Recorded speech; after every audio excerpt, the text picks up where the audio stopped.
Hungarian Association for Community Development is working in Hungary from 1989.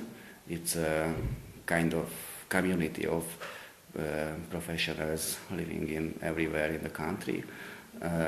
We are working mostly in network way, and usually organize some gathering on some actual questions of the community development issues, and also participate in some little projects as a local development field too.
We learned was not only from the international visits, but also in Hungary. It was quite new for us, or we realized it now, that doing community work means really to work with the whole community. You cannot only concentrate on the children, for example. You realize that you will not help the children to close up if you do not deal with the families. So what we have seen that all these community centers, both in Hungary and abroad, are having a very complex service for the clients or for the community, because they have to deal with everyone in the community to help everyone. And a very important factor that in Hungary, community work is not donated or supported in any way by the state, not financially. And we have seen some NGOs which are kind of supported or donated by the state, also in Glasgow by the local government.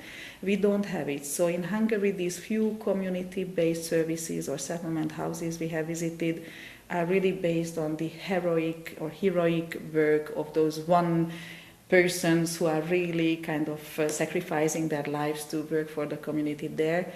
And it obviously calls the attention. It would be important to have some kind of state background and normative donation for these services. Well, we have been part of the team visiting the Glasgow organizations, and then the Hungarian organizations here in Budapest and in north part of Hungary, and as very various French organizations, it was very interesting to compare different approaches, while all trying to include people largely within a frame of citizenship. So some of them were adopting a solidarity economic approach. Some other, as maybe most of French organizations, aborded this problem through citizenship more directly, but it was, I think, very fruitful and yes, we could have a point to compare the difference and the similarities between the countries. For example, the same difficulties we met in every country was quite interesting, because even if the political and economical situation in every country is different, at the basis it's always the same problem. And well, I mean, it's always the same type of people who are excluded for the same reasons. So that was a point where we could identify to each other, but at the same time we could also compare opposite strategies or ways to deal with it. And for example, some of the associations choose to have, I'll say, like a proximity approach, saying that we can manage to be a relation point between the institutions and the people by being closer to them and live with them and get to know them better, while other associations were more like advising, but from a distant geographical place, because they wanted them to go out of the ghettos and to promote mobility. It's just an example, but many points like that were interesting to compare and to learn from each other. Again, I think having seen experiences from across Europe, we have to say much the same wherever you are. And I'm taken back to some of the really theoretical things that I've found useful in the past, because I think they do apply to the situations we saw. So one of them is what we use in our own LEAP training, saying that for any change to take place, you need a capacity to do things. You need motivation, people need to be energized and ready to do something, and you need an opportunity to take that forward. So I think every good example of practice and community activity we saw had those three features involved. So that was an important lesson, confirming what I think we already know. And the other main lesson, I think, is to say community development isn't a quick fix. It takes place over time, and it goes through probably, well, at least three stages, but the three main ones, I think, are, first of all, getting to know the community, working with the community, finding ways to get people together and meet each other, talk to each other, begin to share their experiences. That can be called raising awareness, raising skills in the jargon, but it's very important as part of that learning and beginning. We can call it action learning if you like. And then that usually leads to some sort of organising of doing things differently within the community. And I think after a period of time, you can get to the point where you can say there's actually a changed community infrastructure here. So there's more human capital, there's better social capital, there's more organisational capacity. And I know this sounds like jargon, but I think we can see those things taking place in the communities we saw.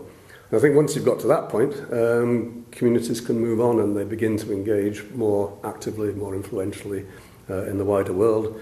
They can take up local issues, they can develop local services, they can set up community enterprises and things for their own communities. They can engage with government and governments in the delivery of policy.